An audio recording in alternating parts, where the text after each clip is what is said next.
இருக்கும் அமைச்சர்கள், பாராளுமன்ற உறுப்பினர்கள், ஆளுநர், அரசு அதிகாரிகள், பிரதான அதிதிகள், அதே போன்று அனைவருக்குமே வணக்கம் என்று கூறிக்கொண்டு உரையை ஆரம்பிக்கின்றார்.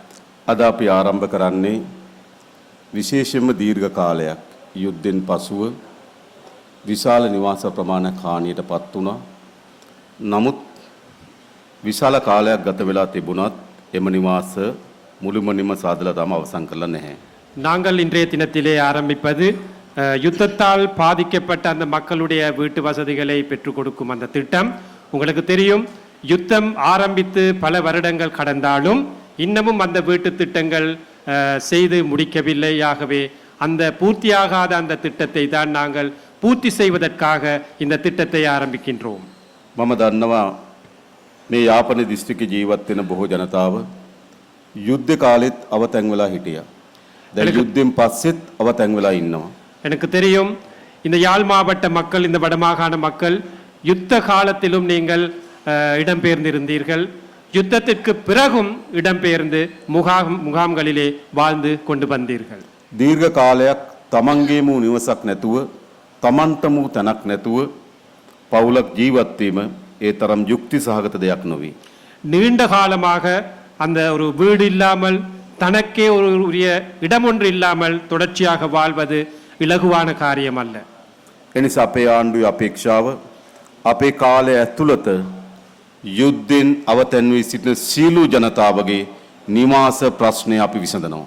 ஆகவே எமது எதிர்பார்ப்பு, இந்த யுத்தத்தால் பாதிக்கப்பட்ட அனைத்து மக்களுடைய வீட்டு வசதிகளையும் எமது ஆட்சியின் கீழ் செய்து கொடுப்பதுதான் எமது எதிர்பார்ப்பாக இருக்கின்றது. මම දන්නවා මේ ප්‍රදේශවල ඉන්න ජනතාව විශාල බලාපොරොත්තුවකින් සහ අපේක්ෂාවකින් අපේ ආණ්ඩුව හදන්න දායකත්වය සැපෙව්වා. எங்களுக்கு தெரியும், இந்த பகுதியிலே மக்கள் பெரியதொரு எதிர்பார்ப்புடன் எமது ஒரு ஆட்சி அமைப்பதற்கு நீங்கள் முன் வந்தீர்கள். සැලකිය යුතු ප්‍රමාණයකට සාමාන්‍යයෙන් තිබුණ මේ පළාත්වල තියෙන ආණ්ඩුවත් එක්ක විරුද්ධ, තියෙන ආණ්ඩුවත් එක්ක එකඟ නොවන මතවාදයක් තමයි දීර්ඝ කාලයක් තිස්සේ තිබ්බේ. எங்களுக்கு தெரியும், நீண்ட நாட்களாக இந்த பகுதியிலே இருந்த அரசியல் என்பது அரசாங்கத்திற்கு எதிரான கருத்துக்களை சொல்லும், எதிரான ஒரு நிலைப்பாட்டில் இருந்த அரசியல் தான் இந்த பகுதியிலே கணிசமான அளவு காணப்பட்டது. මොකද ඒක වැරදි නෑ. அது தவறில்லை. ආණ්ඩුව ජාතිවාදයේ පෝෂණය කරනවා නම්, அரசாங்கம் இனவாதத்தை ආණ්ඩුව போஷிப்பதானால், ජනතාවගේ දේපොළ හොරකම් කරනවා නම්, அரசாங்கம் மக்களுடைய சொத்துக்களை களவெடுப்பதானால், ආණ්ඩුව පොදු ජනතාව ගැන කල්පනා කරන්නේ නැත්නම්, அரசாங்கம் பொதுமக்களை பற்றி சிந்திக்காமல் இருப்பதானால், ආණ්ඩුව ඒ අය ගැන විතරක් නම් කල්පනා කරන්නේ, அரசாங்கம் தம்மை பற்றி மட்டுமே சிந்திப்பதானால், ජනතාව සහ ආණ්ඩුව ඈත්වීම වළක්වන්න බෑ. அரசாங்கமும் பொதுமக்களும் விலகுவதை நாங்கள் எங்களுக்கு தடுக்க இயலாது. ඇයි ඒවා ජනතාවට විරුද්ධ ආණ්ඩු? ஏனென்றால் அவை அனைத்துமே அரசாங்கத்துக்கு எதிரான அரசாங்கங்களாகத்தான் காணப்பட்டன. ගැටුම් හදන ආණ්ඩු, முரண்பாடுகளை ஏற்படுத்தும் அரசாங்கங்கள், තමන් සහ තමන්ගේ පවුලේ වෙනුවෙන් විතරක් හදාගන්න ආණ්ඩු. தங்களையும் தமது குடும்பத்தை பற்றியும் சிந்திக்கும் அரசாங்கங்கள்.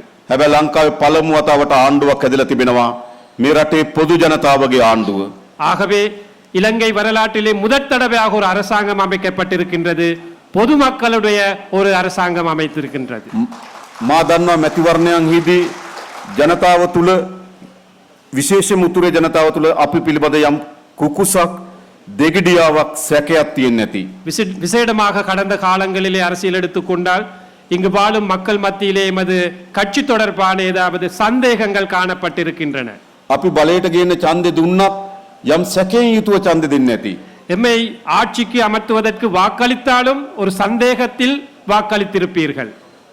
දැන් අපේ ආණ්ඩුව අදලා අවුරුද්දකට ටිකක් වැඩි කාලයක් ගත වෙලා තියෙනවා. இன்று அரசாங்கத்தை அமைத்து ஒரு வருடத்திற்கு சற்று அதிகமாக இருக்கின்றது. තවත් සැකයක් තියෙනවද? இன்னும் அந்த சந்தேகம் இருக்கா? අද පළමු වතාවට යාපනයේ ඔබ විශ්වාස කරන ආණ්ඩුවක් රටේ හැදිලා තියෙනවා.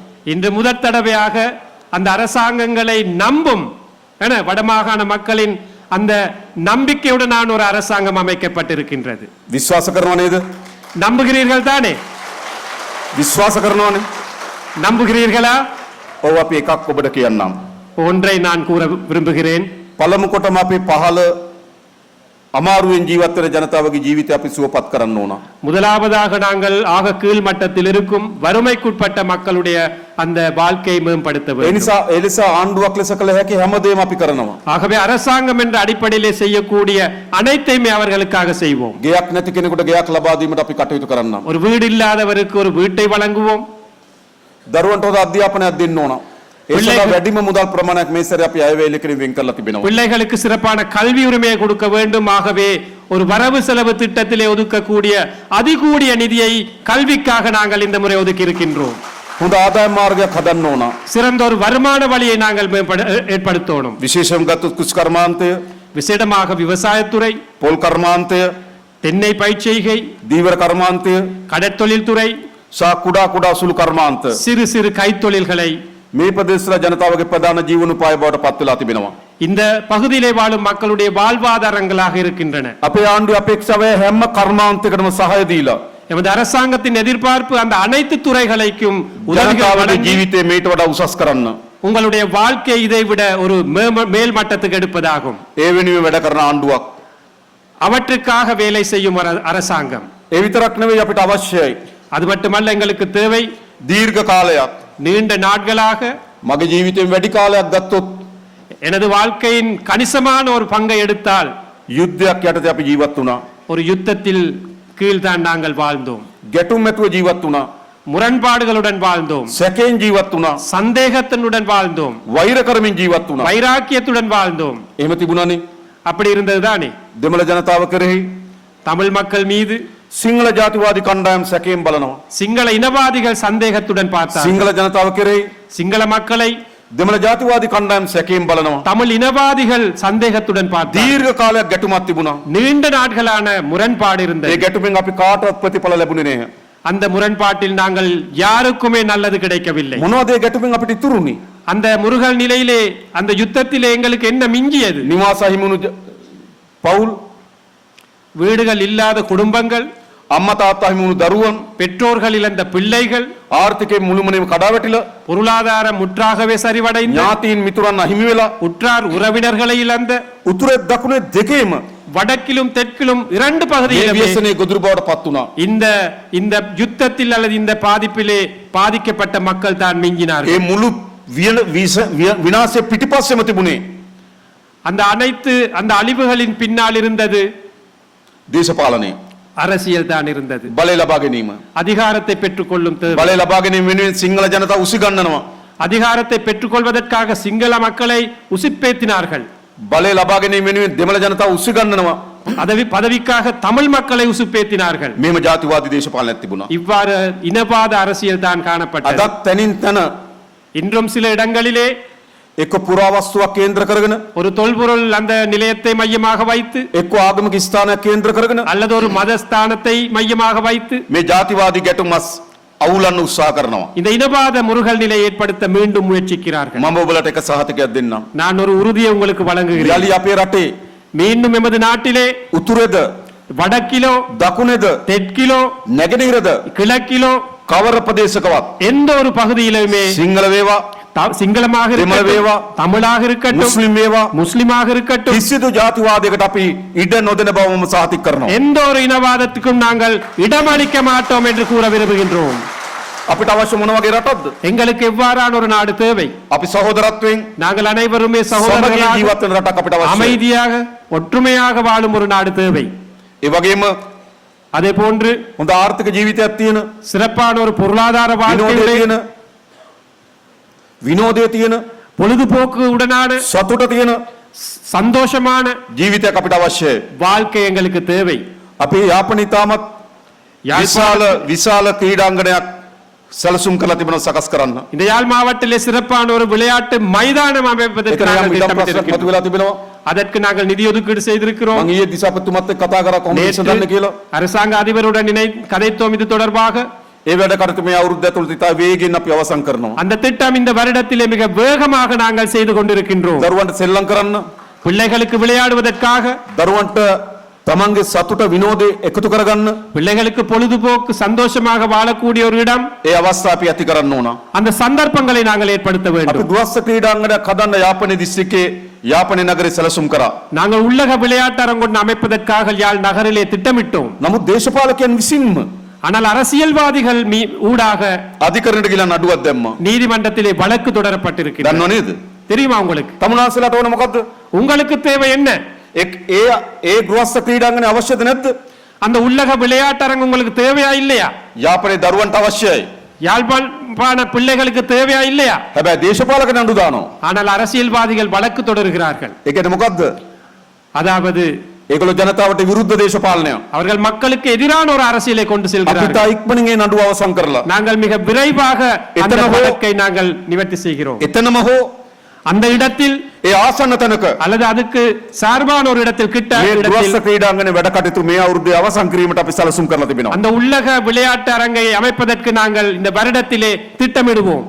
ඒ වගේම අපි සංචාර කර්මාන්තය அதே போன்று சுற்றுலாத்துறை අද எடுத்துக்கொண்டால் ලංකාවේ ආර්ථික විශාල පින්මක් මේ සංචාර කර්මාන්තයෙන් ගෙනත් දෙනවා. நமது நாட்டிற்கு பெரியதொரு பங்களிப்பு இந்த சுற்றுலாத்துறையினூடாக வழங்கப்படுகின்றது. යාපනයේ දිස්ත්‍රික්ක ඉතාමත් මනරම් වෙරළ තීරකින් யாழ் மாவட்டத்திலே சிறப்பான கரையோரங்கள் විශාල ආකර්ෂණීය ප්‍රදේශ වලින් පිරීලා තිබෙනවා. மிகவும் சிறப்பான மக்களை கவரக்கூடிய இடங்கள் හැබැයි තාමත් ශක්තිමත් සංචාර කර්මාන්තයක් නැහැ. இருந்தாலும் ஒரு சக்தி வாய்ந்த ஒரு சுற்றுலாத்துறை ஒன்று எமது பகுதியிலே අපි இல்லை. සැලසුම් කරන පලාලි ගුවන්තොටුපළේ තියෙන අඩුපාඩුකම් මග ඇරවලා තවත් එක ප්‍රතිසංවිධානය කරන්න. நாங்கள் திட்டமிடுகின்றோம் இந்த பகுதியிலே இருக்கின்ற விமான நிலையத்தை குறைபாடுகளை நிவர்த்தி செய்து அதை பூரணப்படுத்துவதற்கு. ඉතා ඉක්මනින්ම කංකසන්තුරේ වරායේ වැඩ කටයුතු අපි ආරම්භ කරනවා. மிக வேகமாக விரைவிலே நாங்கள் காங்கேசன்துறை துறைமுகத்தை நாங்கள் புனரமைப்புகளை செய்வோம். ඉන්දියානු රජය இந்திய அரசாங்கம் ඒ වෙනුවෙන් ඩොලර් මිලියන 60ක ආධාරයක් ලබා දෙන්න එකඟ වී තිබෙනවා. அதற்காக 60 மில்லியன் டாலர் உதவிகளை செய்திருக்கிறார்கள் இந்தியா. අපිට අවශ්‍ය ඉතා දියුණු සංචාර කර්මාන්තයක් යාපන දිස්ත්‍රික්කයේ ආරම්භ කරන්න. எமது தேவை